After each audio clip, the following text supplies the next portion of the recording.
We knew we made a mistake the moment the motel clerk said, "Your room is already prepared." We never told him our names. This happened during a late autumn night drive. We were heading home after a long weekend trip. We still had a few hours left on the road, but the farther we drove, the darker everything became. The streetlights disappeared. Our signal dropped. The GPS started guiding us through narrow back roads across empty fields. At first, it felt like a small inconvenience. Then it became annoying, and eventually, it started to feel wrong. Because we hadn't seen another car for nearly 40 minutes. When the low fuel light came on, we realized we didn't have many options. Either keep driving into the darkness or find somewhere to stay. That's when we saw the sign. Old, barely lit. Motel, next exit. We didn't even discuss it. We just took the exit. The motel sat off the road by itself. One long row of doors, a few cars in the parking lot. Light glowing only from the front office. It was quiet. Not nighttime quiet, but the kind of quiet that feels abandoned. The office door opened with a soft bell. Inside smelled like dust and old carpet. No one was at the counter. We were about to ring the bell when we heard a voice behind us. Driving late. We turned. A man stood in the hallway as if he'd been there the whole time. We never heard him walk in. He watched us a little too closely. I told him we needed a room for the night. He nodded without asking anything. Then he opened the guest book and ran his finger down the page and said, "Your room is already prepared." We looked at each other. I don't remember telling him our name. I don't even remember him asking. But he handed us the key and said my name. I told myself he must have overheard it earlier, maybe from the car. Maybe I said it without realizing. People always try to find logic, even when something inside tells them not to. Our room was at the very end of the building. The hallway light flickered like it was about to die. When we stepped inside, the first thing I noticed was that the room was already warm, like someone had been there recently. Everything looked normal. Bed, TV, small table. But the phone didn't work, and the window wouldn't open. I told myself it was just an old motel. That stuff happens. We locked the door and tried to sleep. I woke up to footsteps.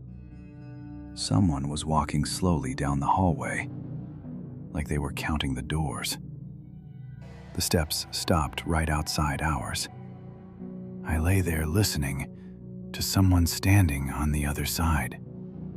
Not knocking, not moving, just standing there. After a few minutes, the footsteps continued down the hall, but sleep never came back. I was staring at the ceiling when I heard a faint sound through the wall. From the next room. A child crying. Soft, repetitive, without pauses. I listened carefully, and then I realized the crying never changed. It was looping, like a recording. I got up and looked outside. The hallway lights were almost out. The parking lot was empty. Completely empty. No cars at all, even though there had been several earlier. I woke my friend and told him we were leaving. We packed fast, didn't even check if we forgot anything. We just wanted to go.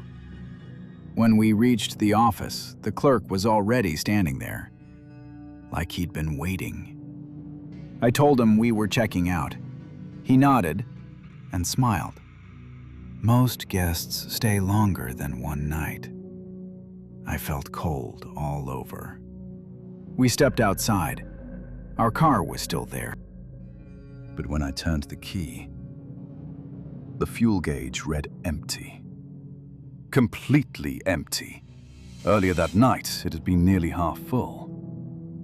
I stepped out and looked back at the office. The light inside was gone. The door was locked. A sign hung in the window. Closed. We knocked, called out.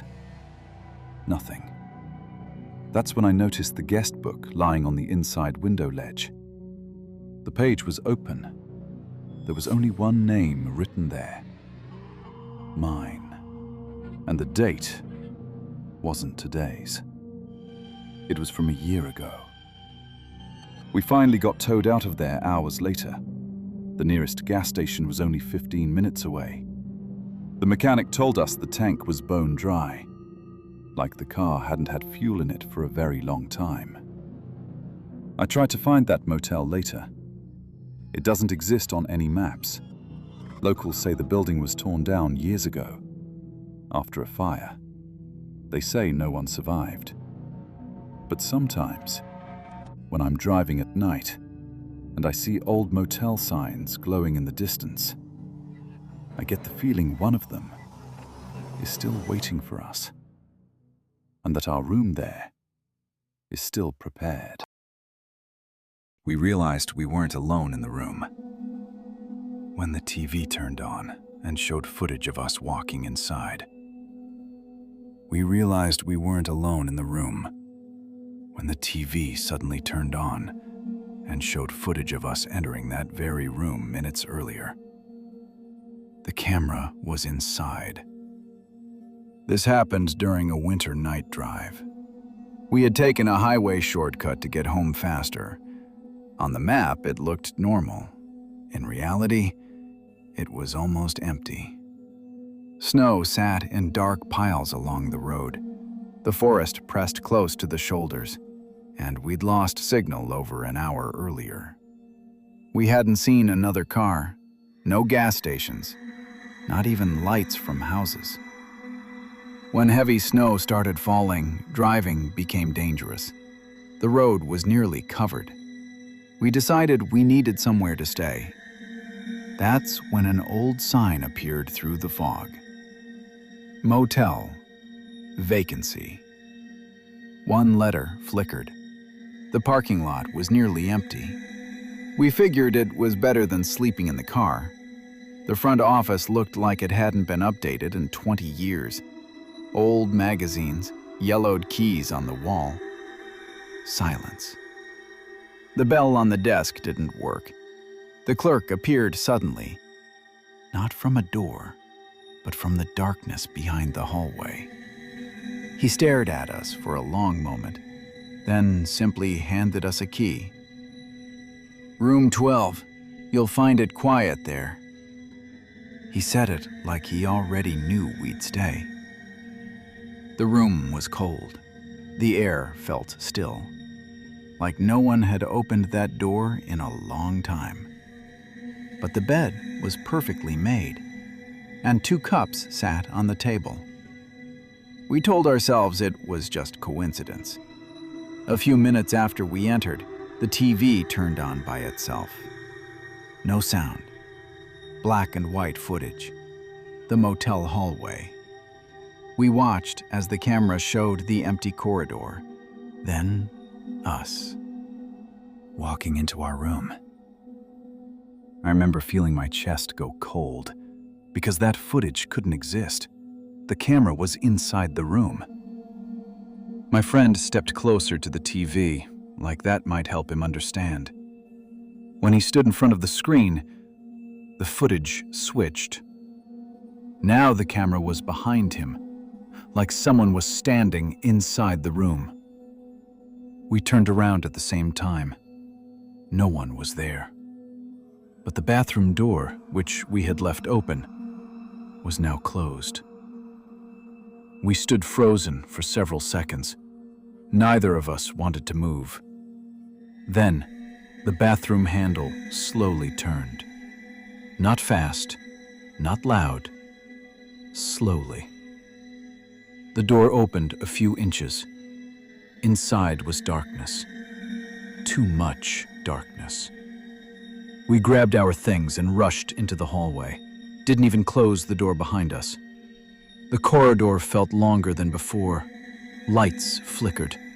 Every door along the hallway was slightly open. From each room, there was only darkness. Like every room was empty, waiting. We ran to the office. No one was there. The keys were gone from the wall. The guest book lay open. There was only one page with entries. Every date was the same. Today's. And under each date was a single word. Stayed. We ran outside. The snow had stopped. The parking lot was empty. Our car was gone. I don't know how long we stood there. Maybe minutes, maybe longer. Then the office door opened behind us, and the clerk's voice quietly said, "The television isn't finished showing yet." We ran. I don't remember how we reached the road. I don't remember where the car came from that picked us up. I only remember one thing. As we drove away, I looked back at the motel one last time. Every window was glowing with light. And in one of them, I saw us, standing inside room 12, looking out the window. We realized we couldn't leave when we saw ourselves in the parking lot, but the car was empty. We realized we couldn't leave when we looked out the motel window and saw ourselves standing by the car. The problem was, we were already inside the room. This happened during a spring night drive.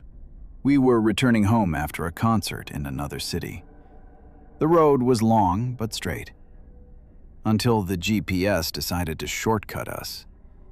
It turned us off the highway onto a narrow road through fields, then through the woods, then onto a dark strip of asphalt with no markings. Signal was gone. No cars, no streetlights, just headlights and black road. After about 20 minutes with no turns, I started to suspect we weren't where we should be. Then, ahead, a light appeared. An old roadside motel. The sign was half working. Motel. But the lights were on, and there were a few cars in the parking lot. We decided it was better than sleeping in the car. The clerk sat behind the front desk as if he had been expecting us. He didn't ask for ID. He didn't ask how many of us. He simply handed us a key. Room 7. Park closer to the window. We hadn't even told him which car we drove. The room was oddly clean, too clean. It felt like it had been prepared not just for guests, but for someone specific. The curtains were drawn aside. From the bed, you could see the parking lot. Our car. We were just unpacking when I glanced out the window and froze. 2 people stood by the car. They were staring at the room, at our room. I thought it was someone else, but then one of them made the same movement I had just made inside the room. And then I realized it was us. My friend moved closer to the window. We watched silently. Our doubles stood by the car, staring right at us. Then one of them bent down, opened the car door, and got inside. The other turned toward the motel and lifted their head as if looking straight into our eyes. We jumped back from the window. Something slammed in the hallway, like a door snapping shut. We ran out of the room. The corridor was empty. The lights flickered. All the doors were closed, even the ones that had been open. We ran to the front desk. The clerk was there. smiling. I said someone was by our car. He nodded. They always come out to see who arrived. A chill ran through me. Who are they? He replied quietly. Those who stayed. We ran outside. The parking lot was empty. Our car was gone. No tracks, no engine sound, nothing. We went back to the desk. The door was locked. The lights inside were gone. A sign hung in the window. No vacancy. We stood in the middle of the parking lot, not knowing what to do. Then, one of the motel windows lit up. Room 7. Our room.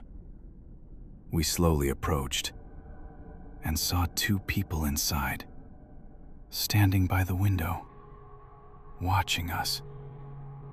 It was us. I don't remember how we got back on the road. I don't remember how a truck came by to pick us up. But the driver said one strange thing. He said the motel hadn't existed there for years. It had been closed after several people disappeared without a trace.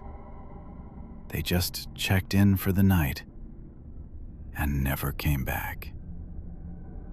And now, when I drive at night and see old motels with flickering signs, I always check the parking lot, because I'm afraid one day I'll see a car there I haven't even bought yet.